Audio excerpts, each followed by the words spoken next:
지금 당신의 마음에 단비가 내립니다. 나의 운명이 바뀌는 시간. 안녕하세요. 관계 단비입니다. 여러분, 기적은 절대 멀리 있지 않습니다. 지금 바로 내 마음 속에서부터 시작됩니다. 많은 성도들이 성령 충만을 받길 원하고 기도합니다. 다시금 뜨거운 하나님과의 만남을 경험하고 미지근해진 주님과의 첫사랑을 회복하고 싶어 합니다.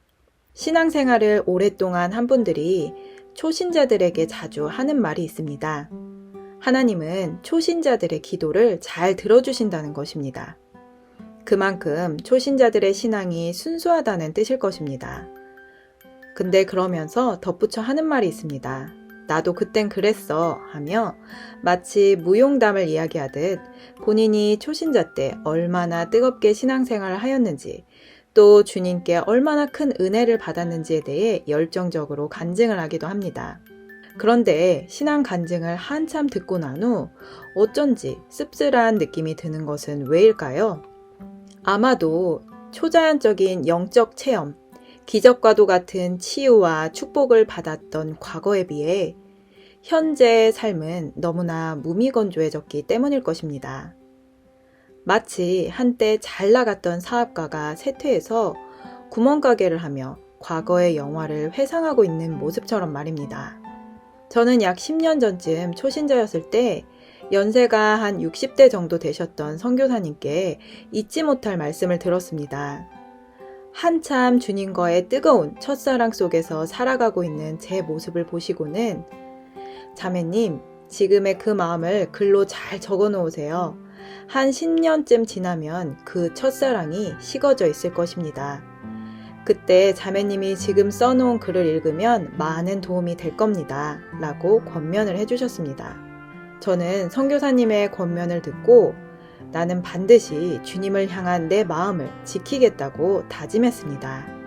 그렇게 저의 10년 동안의 신앙 생활을 돌이켜보았습니다. 저의 신앙은 겉으로는 별일 없어 보였을지 모르지만 내면에서는 굴곡이 참 많았습니다.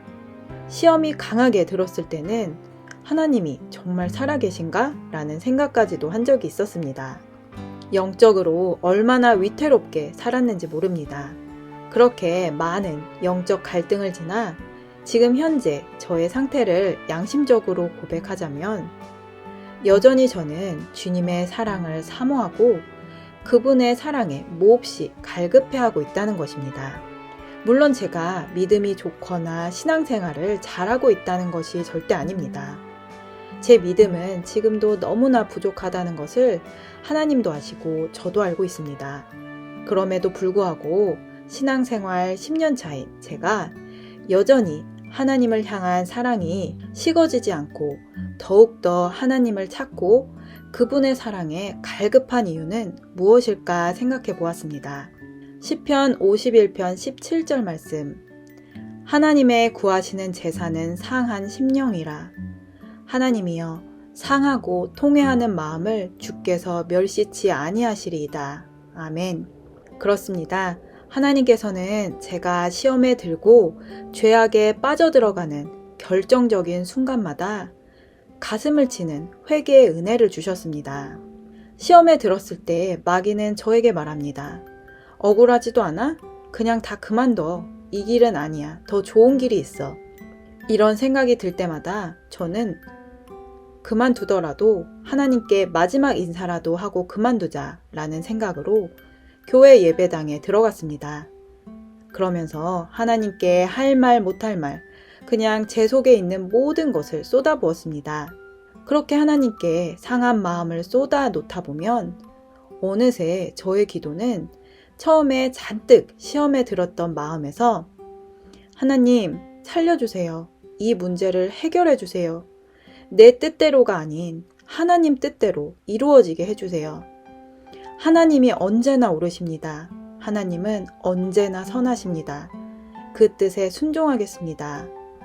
라는 순종의 마음으로 바뀌어지는 것입니다. 내 마음이 순종의 마음으로 바뀌었을 때 그제서야 하나님께서는 응답을 주십니다. 보통은 말씀으로 응답을 주시고 때론 제 양심을 깨워주시면서 도리어 제가 마귀에게 속아 이런 시험이 닥쳤음을 깨우쳐 주십니다. 그러면서 내가 마귀의 종이 되어 마귀가 시키는 대로 사람을 판단하고 정죄했던 것, 환경을 불평하고 원망했던 것 등등을 회개하게 하시는 것입니다. 예를 들어 제가 사람에게 시험이 들 때면 판단, 정죄, 미움의 눈으로 볼 때에는 전혀 보이지 않았던 그 사람의 장점을 보게 하시고 그 사람이 나에게 어떤 유익을 주는 사람인지 깨닫게 해주십니다. 그러면 저는 그 사람을 판단하고 정죄했던 것이 너무나 부끄러워지고 나라는 사람이 얼마나 죄악이 관영하고 부족한 사람인지 철저히 알게 되며 진실한 회개가 터져 나오는 것입니다.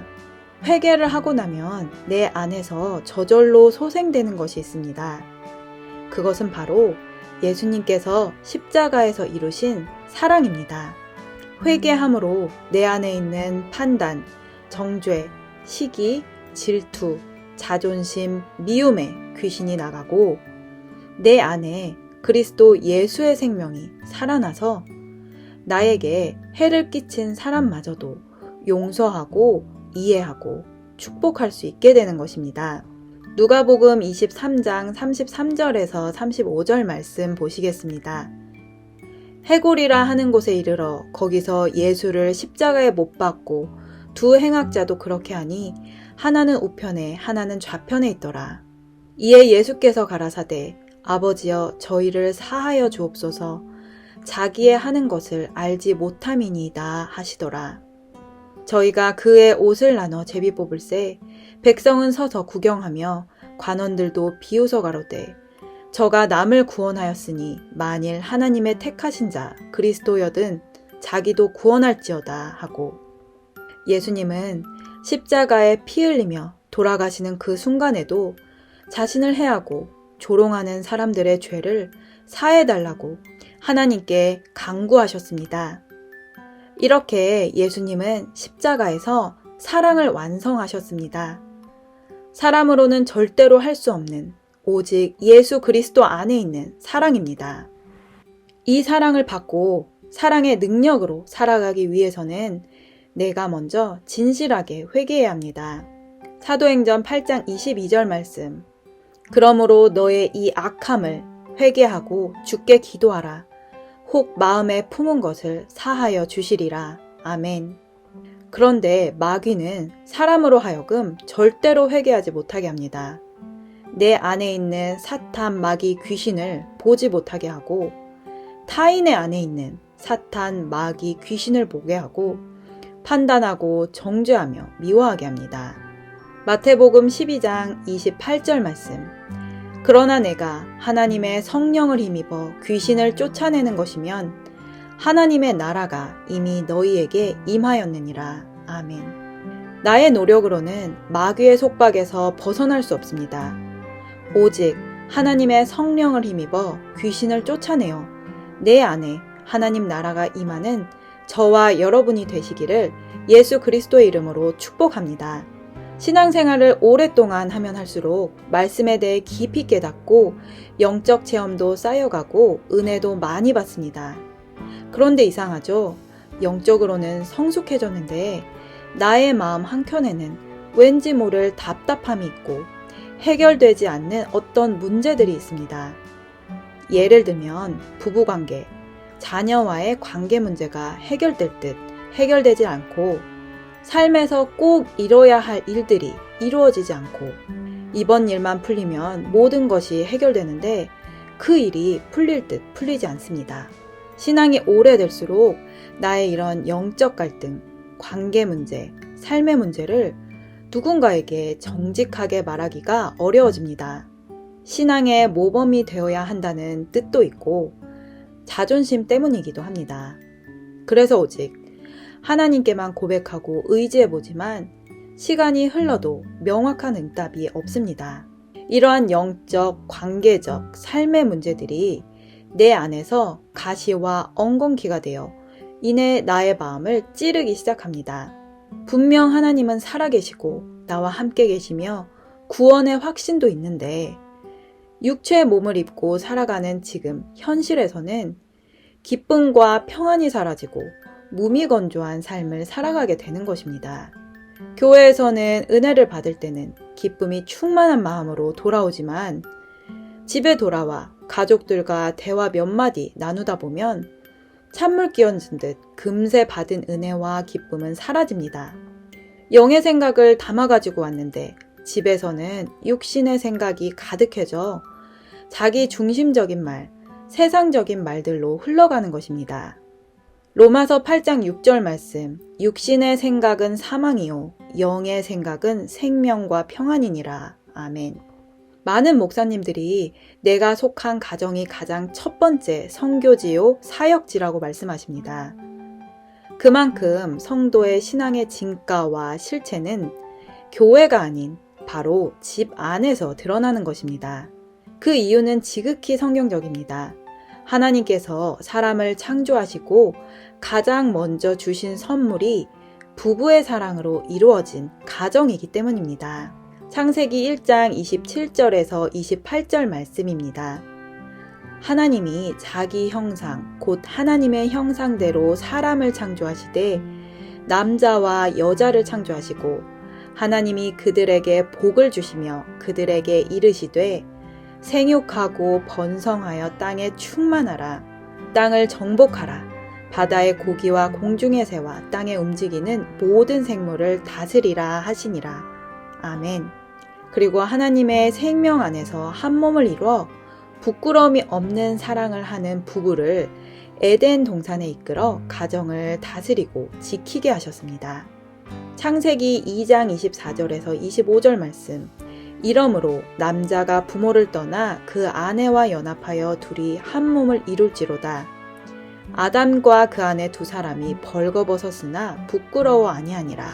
아멘. 벌거벗어도 부끄러움이 없다는 말씀은 나의 있는 그대로의 모습을 정직하게 보여줄 수 있다는 것입니다. 왜냐하면 이것이 바로 사랑의 속성이기 때문입니다. 진정 사랑을 하게 되면 사랑하는 사람에게 나의 모든 것을 다 오픈하게 되고 내 모든 것을 사랑하는 사람에게 내어줄 수 있게 되는 것입니다.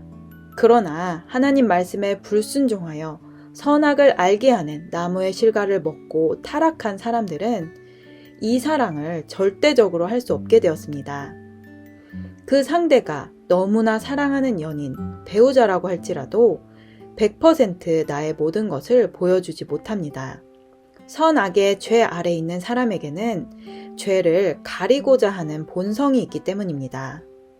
아담과 하와가 무화과 나뭇잎으로 자신들의 몸을 가렸던 것처럼 말입니다. 선악의 죄 아래에 있는 사람들은 수치심, 두려움으로 나의 허물을 가리는 일에 집중합니다. 하나님 말씀에 불순종하여 선악을 알게 된 사람들은 이렇게 평생을 정직하지 못하게 살아갑니다. 하나님께서는 이렇게 하나님의 낯을 피해 숨어있는 아담과 하와를 불러서 회개할 기회를 주십니다. 그런데 아담과 하와는 회개는커녕 하나님을 원망하고 사람을 원망하는 말을 합니다. 창세기 3장 11절에서 12절 말씀. 아담이 가로되 하나님이 주셔서 나와 함께하게 하신 여자 그가 그 나무 실과를 내게 주므로 내가 먹었나이다. 여호와 하나님이 여자에게 이르시되 네가 어찌하여 이렇게 하였느냐. 여자가 가로되 뱀이 나를 꿰므로 내가 먹었나이다. 아담은 하나님이 주신 그 여자 때문에 이런 일이 일어났다고 하고 여자는 하나님이 만든 그 뱀이 나를 유혹했기에 이런 일이 일어났다며 회개와는 정반대로 하나님께 대적하는 말을 하는 것입니다. 하나님은 그들이 선악을 아는 일에 우리 중 하나같이, 즉 하나님과 같이 되었으니 생명나무를 따먹고 영생하지 못하도록 하십니다. 왜냐하면 선악과를 먹은 죄인이 영원히 살게 되면 영원토록 멸망의 고통 속에서 살아야 하기 때문입니다. 선악의 주인이 되어 하나님과 같이 된 그 사람들을 에덴 동산에서 쫓아내시며 하나님의 아들 예수께서 부활의 생명으로 오시기 전까지 이 생명나무의 길을 철저하게 지키십니다. 하나님이 막은 생명나무의 길은 그 누구도 들어가지 못합니다. 오직 하나님께서 길을 열어주셔야지만이 들어갈 수 있습니다. 요한복음 3장 16절 말씀. 하나님이 세상을 이처럼 사랑하사 독생자를 주셨으니 이는 저를 믿는 자마다 멸망치 않고 영생을 얻게 하려 하심이라. 아멘. 하나님께선 사람을 너무나 사랑하십니다. 그래서 영원히 멸하지 않으시고 다시 살리고자 계획하셨습니다. 하나님께선 선악과를 먹은 후 멸망받은 죄인들에게 영원한 생명을 주시기 위해 독생자를 이 땅에 보내주셨습니다. 요한복음 11장 25절에서 26절 말씀. 예수께서 가라사대 나는 부활이요 생명이니 나를 믿는 자는 죽어도 살겠고 무릇 살아서 나를 믿는 자는 영원히 죽지 아니하리니 이것을 네가 믿느냐? 우리가 부활의 생명이신 예수님을 그리스도로 믿을 때에 죽어도 살아나는 역사가 일어납니다. 이 생명 안에서 우리는 영원히 죽지 않습니다. 그렇다면 우리가 이 생명 안에 들어갈 수 있는 방법은 무엇입니까? 단 한 가지 길만이 있습니다. 마태복음 4장 17절 말씀. 이때부터 예수께서 비로소 전파하여 가라사대 회개하라 천국이 가까웠느니라 하시더라. 아멘. 회개라고 하면 대부분의 사람들은 부담을 느끼거나 신앙생활을 열심히 하는 어떤 분들은 나는 매일매일 회개를 하고 있다고 말합니다. 그런데 여전히 나만이 아는 영적 갈등과 관계의 문제와 삶의 문제가 해결되지 않는 경우가 많이 있습니다. 언젠간 하나님께서 응답해 주시겠지 스스로를 위로하며 무거운 십자가를 지고 하루하루를 살아갑니다. 때론 하나님께서 사람에게 복을 주시기 위한 시험 아래 있는 성도님들도 있습니다. 제가 감히 그 사람들에게 일어난 일들을 통해 상대의 믿음을 판단할 수는 없을 것입니다. 그런데 만약 여러분에게 영적인 갈등과 관계와 삶의 문제가 너무나 오랫동안 지속되고 있거나 혹은 그 문제들이 점점 커져서 내 삶의 기쁨과 평안이 사라져가고 있다면 지금 신앙을 진지하게 점검해 볼 것을 권면드립니다. 매일 회개하는 것도 중요하지만 진짜 회개해야 할 것은 내 속에 아주 깊은 곳에 은밀하고 강력하게 자리 잡고 있기 때문입니다. 여러분은 하나님을 뜨겁게 만났던 첫사랑의 은혜를 기억하십니까? 어떤 분들은 찬양 중에, 어떤 분들은 말씀을 읽다가, 또 어떤 분들은 기도 중에, 어떤 분들은 은혜가 충만한 집회 중에, 또 어떤 분들은 믿음의 사람에게 안수를 통한 성령 체험 등등 각자마다 하나님이 주신 은혜로 뜨거운 회개와 성령 충만을 받으셨을 것입니다. 이렇게 각자 하나님을 만나는 방식은 다르지만 성령의 임재를 경험한 사람들의 공통점이 있습니다. 바로 내 안에 세상이 줄 수 없는 하나님이 주신 기쁨과 평안이 넘친다는 것입니다. 내 안에 불순물이 없어지고 하나님의 완전한 사랑의 임재 속에 있는 그 경험입니다. 하나님의 임재를 경험한 사람들은 이 세상을 다 주어도 하나님의 사랑과는 바꿀 수 없다는 고백이 저절로 나오게 됩니다. 그런데 하나님이 지으신 피조물 중에 가장 강교한 뱀, 마귀는 성령 충만을 받은 성도들을 절대로 가만히 내버려 두지 않습니다. 사람을 자신의 집으로 거처 삼았던 마귀가 그 집에서 쫓겨났으니 어떻게 해서든지 다시 사람 속으로 들어오려고 하는 것입니다. 누가복음 11장 24절에서 26절 말씀. 더러운 귀신이 사람에게서 나갔을 때에 물 없는 곳으로 다니며 쉬기를 구하되 얻지 못하고 이에 가로되 내가 나온 내 집으로 돌아가리라 하고 와보니 그 집이 소재되고 수리되었거늘 이에 가서 저보다 더 악한 귀신 7을 데리고 들어가서 거하니 그 사람의 나중 형편이 전보다 더 심하게 되느니라. 예수님을 믿고 뜨거웠던 사람이 시험에 들 때에는 7배나 더 큰 귀신이 역사합니다. 그래서 이전보다 더 마음의 고통이 커지고 관계도 삶도 예전보다 더 힘들어지게 되는 것입니다. 그래서 초신자 때 처음으로 주님과의 뜨거운 첫사랑의 기쁨과 평안을 되찾기 위해서는 적어도 7배 이상의 회개를 해야 하는 것입니다.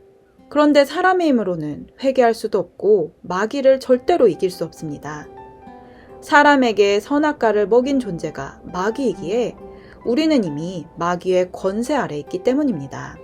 요한일서 3장 8절 말씀, 죄를 짓는 자는 마귀에게 속하나니 마귀는 처음부터 범죄함이니라.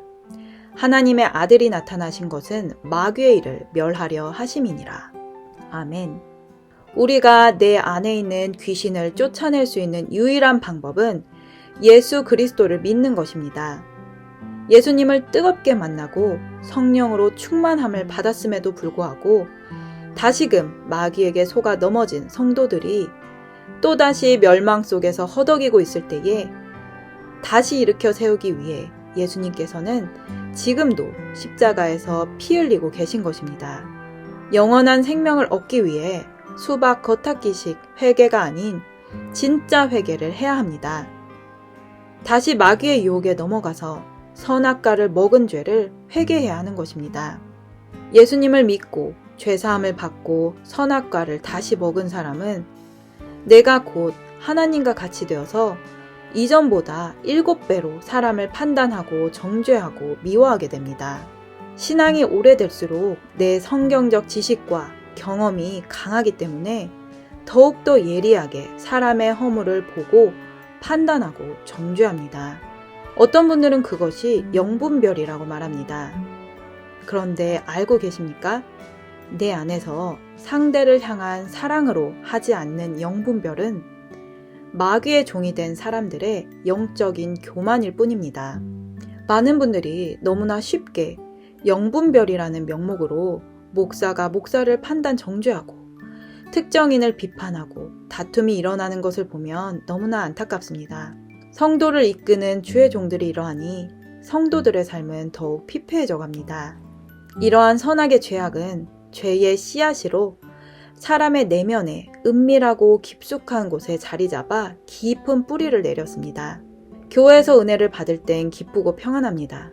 사회생활 속에서도 이미지 관리를 해야 하니 그런 대로 참고 삽니다.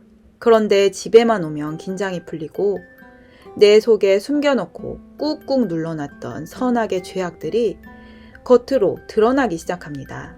배우자, 부모님, 자녀, 형제자매에게 툭툭 던지는 한마디에 내가 옳으니까 너는 내 말을 들어 라는 식의 주장이 있고 상대가 그 말을 수긍하지 않으면 냉랭한 분위기를 조성하거나 때론 칼로 찌르는 듯한 상처 주는 말들을 아무렇지도 않게 합니다. 그래서 나의 신앙의 실체는 집 안에서 가족과의 관계에서 숨길 수 없이 드러나게 되는 것입니다. 내 신앙이 그래도 하나님께 인정받았음을 알 수 있는 증거는 내 남편과 내 아내, 내 가족들이 나로 인해서 행복해하고 그리스도의 향기를 풍기는 내 모습을 통해 내가 믿는 예수님을 그들도 찾고 따라가는 것, 그것이 진정한 신앙의 증거인 것입니다. 여러분의 가정은 어떤 모습이십니까? 만약 첫 번째 모습에 더 가깝다면 예수를 믿는 내가 먼저 진실한 회개의 자리로 나아가야 합니다.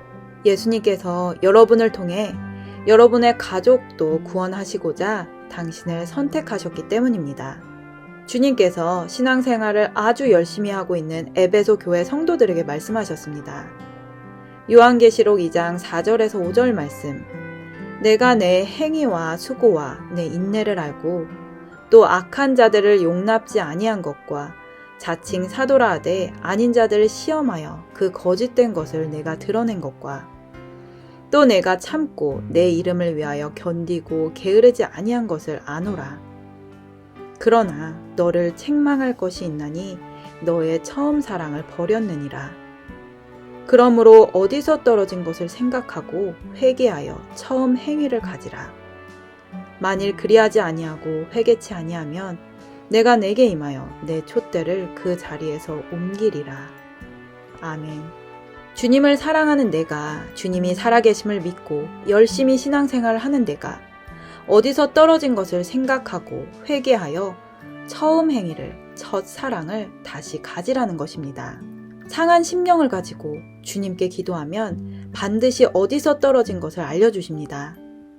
그리고 모든 죄는 선악으로 사람을 판단하고 정죄했던 일에서 시작된다는 것을 기억하시고 기도하시면 더욱 정확히 알게 될 것입니다. 요한계시록 2장 7절 말씀. 귀 있는 자는 성령이 교회들에게 하시는 말씀을 들을지어다. 이기는 그에게는 내가 하나님의 낙원에 있는 생명나무의 과실을 주어 먹게 하리라. 아멘. 예수 그리스도 안에서 택정함을 받은 사랑하는 성도 여러분, 내 안에 있는 선악으로 판단하는 죄를 회개하고 예수 그리스도의 이름을 힘입어 내 안에 7배로 자리 잡은 선악의 귀신을 쫓아내시기를 간절히 축복합니다. 예수 이름으로 승리한 후 주님이 주시는 영원한 생명나무의 과실을 먹고 주님께서 부르시는 그날까지 기쁨과 평안이 넘치기를 우리 구세주 예수님의 이름으로 축복합니다. 사도행전 11장 18절 말씀. 저희가 이 말을 듣고 잠잠하여 하나님께 영광을 돌려 가로되 그러면 하나님께서 이방인에게도 생명 얻는 회개를 주셨도다 하니라. 아멘. 오늘 영상은 여기까지입니다. 끝까지 시청해주신 여러분 감사드립니다. 도움이 필요하신 분들은 영상 끝 이메일로 연락 주시길 바랍니다. 또 이 영상이 도움되셨다면 구독, 좋아요, 알림 설정을 부탁드립니다. 누구나 아름답습니다. 누구나 희망이 있습니다. 이상 메마른 관계 담비 같은 소식을 전하는 관계 담비였습니다. 오늘도 행복한 하루 되세요. 감사합니다.